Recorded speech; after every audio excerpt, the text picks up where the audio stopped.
Boa tarde a todos. Tá, primeiramente, eu gostaria, antes que o professor deixe, de agradecer o convite dado ou fornecido para apresentar essa palestra sobre ação rescisória ao professor Leonardo Beraldo, tá, a quem cumprimento, e cumprimentos extensivos a todos os demais presentes. E o nosso tema hoje é sobre ação rescisória.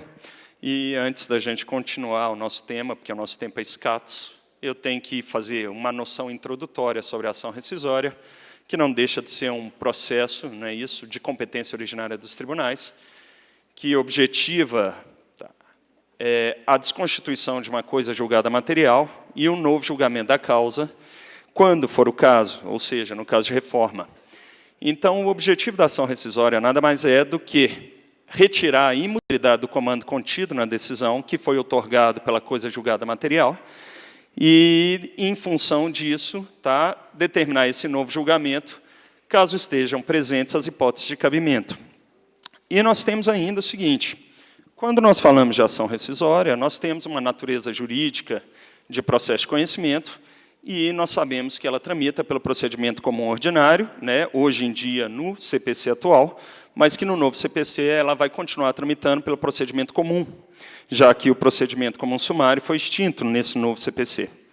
Além disso, sendo um processo de competência originária, a regra geral é que esse processo ele é ajuizado diretamente no Tribunal de Segundo Grau de Jurisdição, ressalvados os casos em que a decisão rescindenda sejam acórdãos de mérito dos tribunais superiores.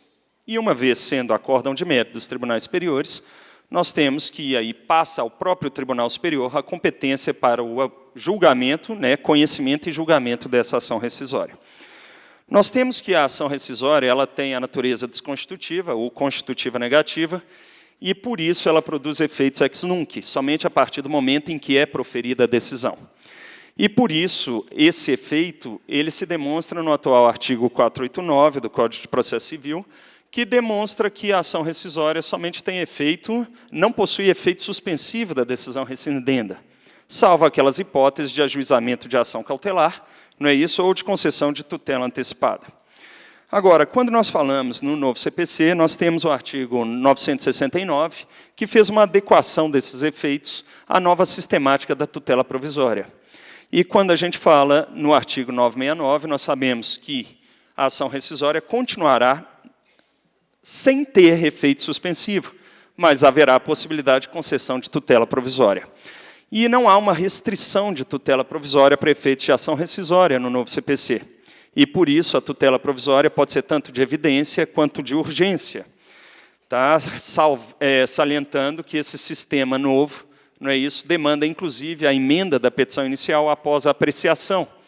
E sabendo também que existe a possibilidade da estabilização da tutela provisória antecedente de urgência, caso não haja recurso contra a decisão proferida. Se nós estamos falando de um processo de competência originária dos tribunais, então ela é ajuizada diretamente perante o tribunal e ela recebe, após a sua distribuição, ela é encaminhada a um desembargador, não é isso, ou um ministro relator, conforme o caso. E nós temos o seguinte, que essas decisões sobre a tutela provisória serão, então, obviamente, de competência e atribuição exclusiva desse relator do processo.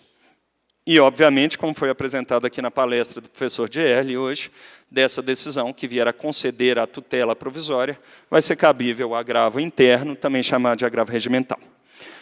Além disso, nós temos que os requisitos de uma petição inicial de ação rescisória são vários, não é isso? E, entre eles, os mesmos requisitos de uma petição inicial de um processo, que, segundo o novo Código de Processo Civil, vai estar no artigo 319, mas ele tem dois requisitos a mais. E esses requisitos a mais são uma obrigatoriedade de cumulação de pedidos, que é o juízo rescindens, não é isso, que é aquele de desconstituição da coisa julgada material, e de juízo rescisório, que é o de novo julgamento da causa, que, no mais, na prática, equivale ao pedido de reforma. E nós temos o seguinte, que essa é a regra geral, e existirão casos em que a ação rescisória não terá o pedido de reforma, mas sim terá um pedido de invalidação da decisão rescindenda, né, ou mesmo de cassação, quando a coisa julgada anterior estiver sendo violada pela nova coisa julgada.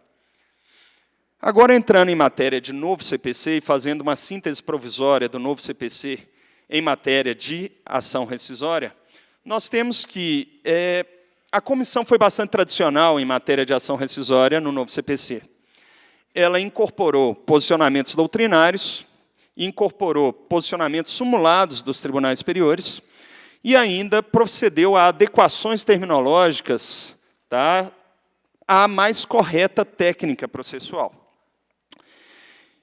Hoje em dia, no novo CPC, né, a partir de março do ano que vem, do dia 18 de março de 2016, nós temos que a ação rescisória vai estar localizada no livro 3, não é isso?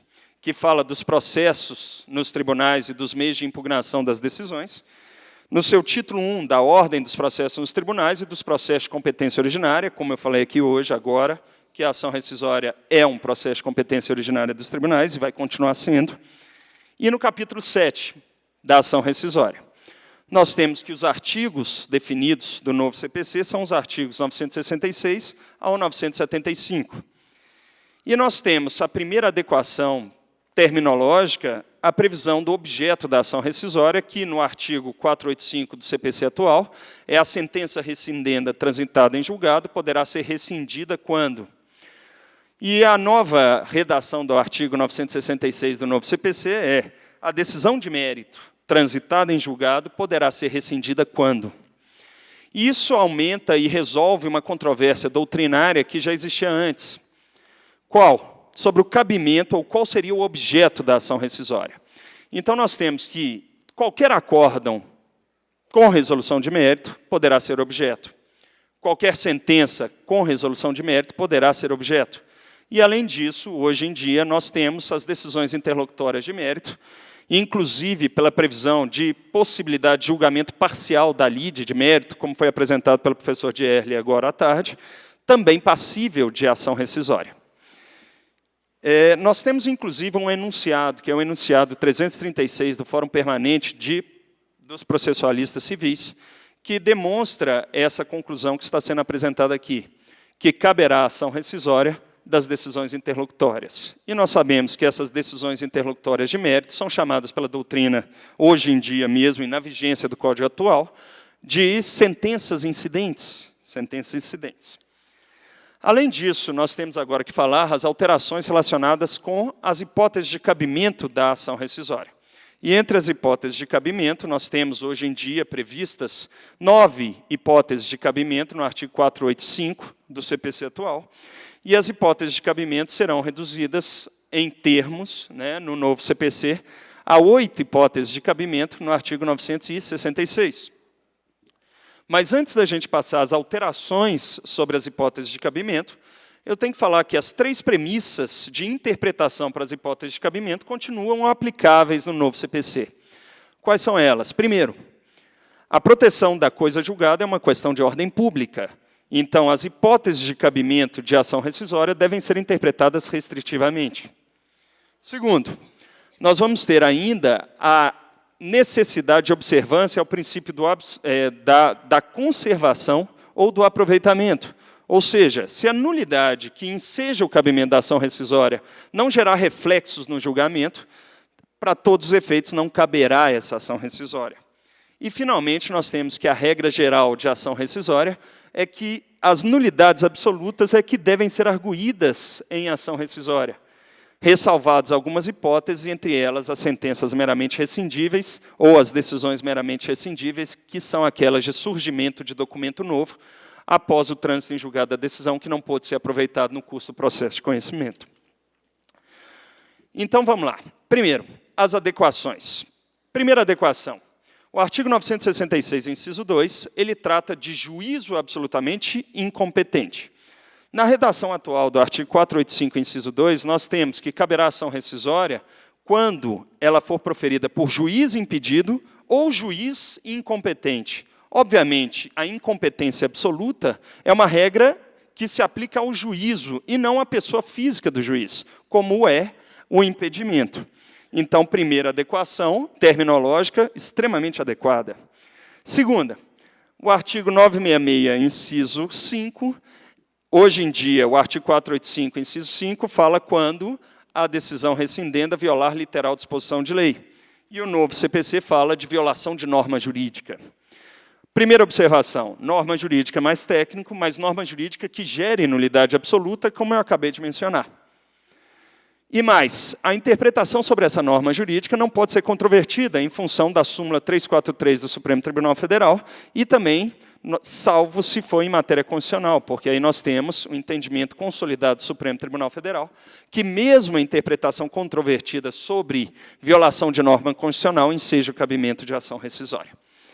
Próxima adequação procedimental, artigo 966, inciso 7, que são as decisões meramente rescindíveis, que são aquelas que, apesar de serem regulares e terem tido completa observância do procedimento, sem nenhuma nulidade processual, elas são injustas, porque a parte descobriu um documento que, no curso do processo, não pôde ser utilizado. E aí nós temos uma adequação de redação quando se fala o seguinte, tá? Esse documento ele passa a ser uma prova nova. Obviamente, não no conceito de prova nova, mas no conceito de prova nova em função do momento do seu descobrimento. Ou seja, se a descoberta daquele documento foi posterior ao trânsito em julgado da decisão, ela passa a ser motivo para ajuizamento de ação rescisória. E nós temos o seguinte, por que tem que ser posterior ao trânsito em julgado, enquanto no Código atual fala posterior à sentença? Pelo seguinte motivo, porque mesmo sendo posterior à sentença, é possível juntar documento novo ou antigo, que não se teve acesso a ele, em grau de apelação. E isso a gente chama de inovação documental em sede de recurso de apelação, quando a parte alega e prova, caso fortuito, a força maior. E esse artigo atual é o artigo 517 do Código de Processo Civil de 73, e ele está reproduzido no artigo 1014 do novo Código de Processo Civil, que foi a palestra do nosso ilustre advogado, não é isso? Ilustre mentor, professor Raimundinho. Nós temos agora, exclusão de hipótese de cabimento de ação rescisória, que é a hipótese de cabimento do artigo 485, inciso 8, que sempre foi muito criticado pela doutrina, então é uma ótima alteração no novo CPC. E cabia ação rescisória quando houvesse fundamento para invalidar confissão, transação e desistência, sabendo que desistência não gerava cabimento de ação rescisória, porque a decisão, obviamente, ela era terminativa sem resolução de mérito, não é isso? E nós temos a transação como uma hipótese de anulabilidade da decisão prevista no artigo 486, que diz respeito às decisões ou às querelas nullitatis sanabilis ou às querelas nullitatis insanabilis. E mais, nós temos que a confissão era interpretada no Código de Processo Civil como reconhecimento da procedência do pedido. Então, era uma hipótese de cabimento extremamente controvertida e que, pelo princípio do aproveitamento, só poderia ser utilizada se a confissão ou transação tivesse sido utilizado como prova principal da sentença de mérito, de artigo 269, sabendo que, hoje em dia, as decisões com resolução de mérito estão no artigo 487 do novo Código de Processo Civil. Dito isso, agora vamos para as práticas e as inovações em matéria de cabimento. E nós temos, para falar a verdade, 4 hipóteses novas de cabimento para efeitos de ação rescisória. Foi excluída do inciso 8 do artigo 485 do CPC atual e foi incluída duas hipóteses de cabimento no artigo 966, inciso 3.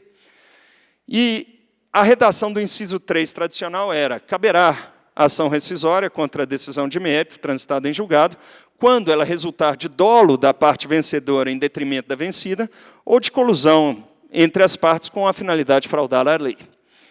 Então, as hipóteses de dolo e de colusão, acrescem-se mais 2 hipóteses de cabimento de ação rescisória. A primeira hipótese, de coação processual. Então, além do dolo da parte vencedora em detrimento da vencida, vai ser possível o cabimento de ação rescisória quando houver coação da parte vencedora em detrimento da vencida. E nós sabemos que a coação ela está prevista no Código Civil, no artigo 151 ao 155, do Código Civil de 2002, e ela passa a ser uma hipótese de cabimento de ação rescisória. Além dessa hipótese de cabimento, e a se acrescer a hipótese de colusão, em que a parte autor e réu, na forma do artigo 129 do Código atual, utilizam-se do processo para obter resultado ilícito, nós temos que vai ter mais uma hipótese, que é a hipótese de simulação. E quando a gente fala de simulação, com o objetivo de fraudar a lei, nós temos que as hipóteses de simulação hoje em dia estão previstas no artigo 167 e 168 do Código Civil. E as hipóteses de simulação serão utilizadas como fundamento para rescindir uma decisão de mérito transitada em julgado. Além dessas duas hipóteses novas, nós temos a terceira, que é a hipótese da decisão que verifica a perempção.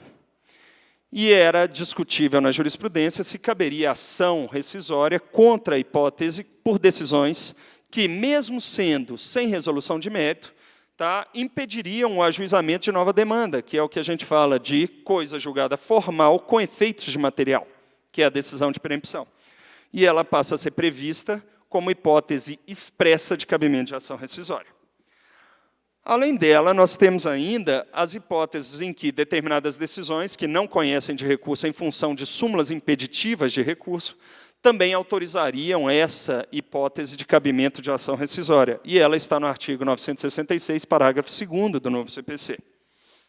Finalmente, como foi falado aqui, as decisões interlocutórias poderão ser objeto de ação rescisória. E não só as decisões interlocutórias, nós temos também os capítulos da sentença, como foi explicado pelo professor Raimundo. E nós temos que, mesmo havendo cumulação de pedidos, as ações rescisórias poderão impugnar apenas alguns capítulos da decisão. Finalmente, nós temos uma limitação das hipóteses de querelas nullitatis, ou de ações anulatórias, que hoje em dia estão no artigo 486. Porque hoje em dia fala que a decisão que não depende de sentença, ou em que ela é meramente homologatória, serão passíveis de ações anulatórias e declaratórias de nulidade nos termos da lei civil. E o parágrafo 4º do artigo 966 passa a prever a hipótese de ação anulatória apenas nos casos de sentenças homologatórias, que são aquelas, hoje em dia, em que o juiz simplesmente confirma a vontade das partes. Nós temos uma ampliação da legitimidade ativa da ação rescisória para o Ministério Público, nos casos de simulação, ou seja, além da colusão, além das hipóteses em que ele deveria atuar como custos legis e não atuou, naquelas hipóteses de simulação. E o novo Código de Processo Civil, no artigo 967, ele prevê expressamente que a legitimidade ativa do Ministério Público ela não é taxativa, ela tem um rol enunciativo, números apertos. E, além desses casos, nós temos outros casos de terceiros interessados ajuizando a ação rescisória. E esses casos são declinados, inclusive, pelo enunciado 339 do Fórum Permanente de Processualistas Civis, e ele legitima o CAD, isso, e também a Comissão de Valores Imobiliários, como legitimada a ajuizar a ação rescisória em processo em que deveriam intervir, mas não intervieram. E nós temos casos expressos em que o litisconsórcio unitário facultativo também autorizaria o ajuizamento de ação rescisória para pessoas que não integraram o processo principal. Finalmente, para a gente concluir e conseguir utilizar o prazo que foi dado, eu tenho uma mudança substancial no prazo para o ajuizamento da ação rescisória. E essa mudança substancial está no prazo decadencial, que continuará sendo decadencial. E o prazo vai ser de 2 anos, mas 2 anos contados do trânsito em julgado da última decisão do processo. Então, nós temos que o artigo 975, ele consolidou o entendimento da súmula 401 do STJ, a redação do atual artigo 495.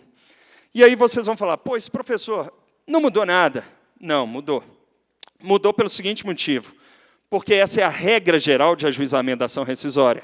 2 anos, o trânsito em julgado da última decisão, mesmo sendo decisão interlocutória a objeto da ação rescisória.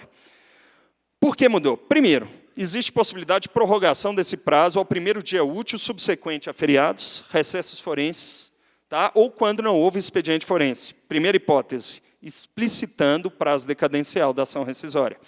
Segunda hipótese, nós temos exceções à hipótese dos 2 anos, e é o momento de contagem desse prazo.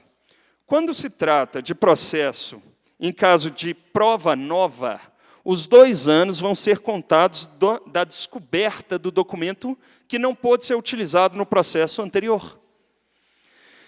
E esses 2 anos ficarão limitados a 5 anos do trânsito em julgado, da última decisão do processo. E esse é o parágrafo 2º do artigo 975. Então, muita atenção, nós temos, tá, 2 prazos, 2 anos contados do descobrimento do documento, limitados a 5 anos do trânsito em julgado da última decisão do processo. E, finalmente, nós temos um outro prazo sem limitação de prazo anterior do trânsito em julgado, que é a hipótese de simulação ou colusão. E o Ministério Público, ou mesmo o terceiro interessado no ajuizamento da ação rescisória, terão um prazo de 2 anos contados da descoberta, da simulação e da colusão para ajuizar a ação rescisória, desde que não tenham atuado no processo que se objetiva a rescisão. E esse é o parágrafo 3º do artigo 975. Ainda em hipótese de modificações ou em alterações expressas, nós temos alteração da caução como requisito para o ajuizamento da ação rescisória.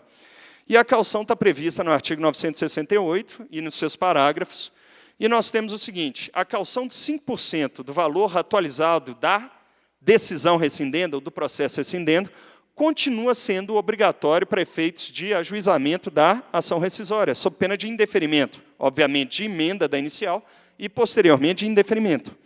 Mas nós temos o seguinte: primeira alteração agora positivada no ordenamento jurídico, a previsão de que essa caução pode ser dispensada ao beneficiário da justiça gratuita e ao defensor público que litiga em benefício do assistido. Antigamente, nós tínhamos posicionamento do ministro Valdemar Sveiter no sentido de dispensar, mas agora nós temos uma maior segurança jurídica de positivação desse caso. E, finalmente, a caução de 5% do valor atualizado da causa vai ter uma limitação monetária. E a limitação monetária vão ser 1.000 salários mínimos. E isso está previsto no artigo 968, parágrafo 2º. Então, 5% do valor atualizado da causa, desde que esse valor não ultrapasse a quantia de 1.000 salários mínimos. Se ela ultrapassar a quantia de 1.000 salários mínimos, a caução vai ficar limitada a essa quantia. Então, minha gente, primeiro, voltando a falar e fazendo um colóquio final, porque o meu tempo já se encerrou. A ação rescisória, pelo menos na minha humilde opinião, teve um progresso normativo no novo CPC. Nós temos que continuar analisando o novo CPC, seguindo o conselho do professor Dierle, tá? Com humildade, e vamos continuar interpretando, tá? E sempre objetivando o melhor sentido da norma, e sempre observando também as normas constitucionais. Vamos tentar, em alguma hipótese, ou uma primeira incongruência do novo CPC com a Constituição, vamos dar a interpretação conforme a Constituição. E eu espero que todos vocês tenham muito sucesso nessa empreitada. Muito obrigado.